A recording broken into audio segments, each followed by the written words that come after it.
मैं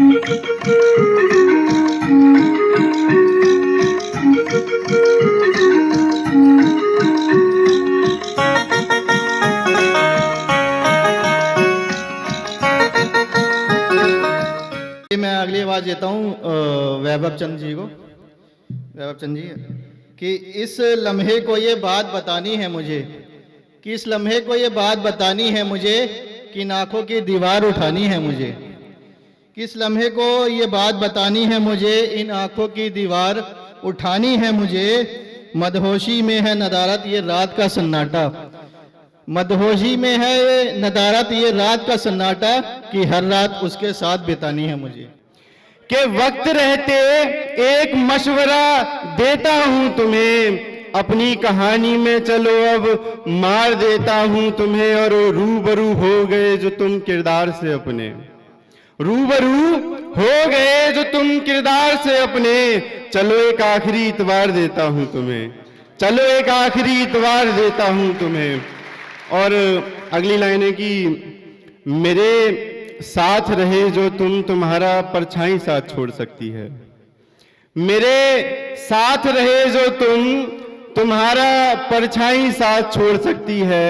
और लोगों के साथ रहे जो तुम तुम्हारा अच्छाई साथ छोड़ सकती है, और लोगों के साथ रहे जो तुम तुम्हारा अच्छाई साथ छोड़ सकती है। और सिलसिलेवार रहा है तजुर्बा हमारा खुद का, उसी चौराहे पर आज मैं खुद को दफन कर गया, जिस चौराहे पर आकर वो मेरा दीदार करती थी, जिस चौराहे पर आकर वो मेरा दीदार करती थी। और हालांकि ये सच है कि उसने जो कहा मैं कर गया, हालांकि ये सच है कि उसने जो कहा मैं कर गया।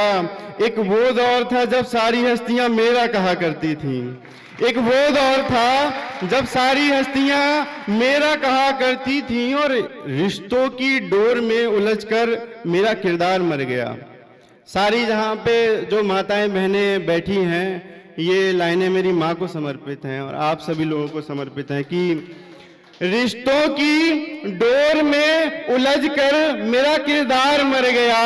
रिश्तों के बारे में मेरी माँ बिल्कुल ठीक कहा करती थी, रिश्तों के बारे में मेरी माँ बिल्कुल ठीक कहा करती थी। और उम्मीदों के हवाले करके ही वो मुझसे किनारा कर गया, उम्मीदों के हवाले करके ही वो मुझसे किनारा कर गया।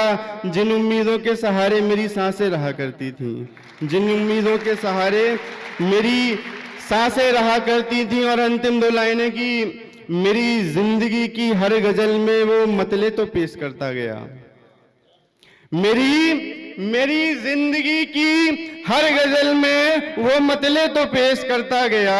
मगर मक्ते का इंतजार मेरी सारी गजलें करा करती थी, मगर मक्ते का इंतजार मेरी सारी गजलें करा करती थी। और एक गजल तो मैं तरन्नुम में सुनाऊंगा, अब आप लोगों की मर्जी है वो हकीकत पे सुनाऊं या मोहब्बत पे। हकीकत पे ही सुनाऊं ना, चलिए सुनिएगा कि तेरे चेहरे पे ये सम्मान बुरा लगता है, जुड़िएगा बादल भाई। तेरे चेहरे पे ये सम्मान बुरा लगता है, तेरे चेहरे पे ये सम्मान बुरा लगता है। रंग बदला हुआ इंसान बुरा लगता है, रंग बदला हुआ इंसान बुरा लगता है।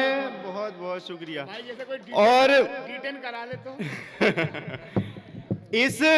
इन लाइनों में मैंने क्या क्या बुरा लग सकता है, क्या क्या पॉसिबिलिटी है, वो लिखने की कोशिश करी है। कि अगली लाइनें समर्पित हैं ईमान के लिए।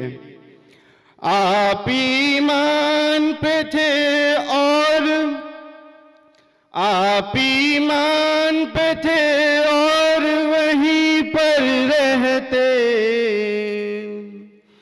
आप ईमान पे थे और वहीं पर आदमी सबको बेईमान बुरा लगता है, आदमी सबको बेईमान बुरा लगता है। बख्श देगा खुदा तुमको भी नूरे जन्नत, बख्श देगा खुदा तुमको भी नूरे जन्नत, जीते जी सबको ये शमशान बुरा लगता है। अगली लाइनें समर्पित की। बेवजह नस्ल पे इतरा के ही क्या होना है,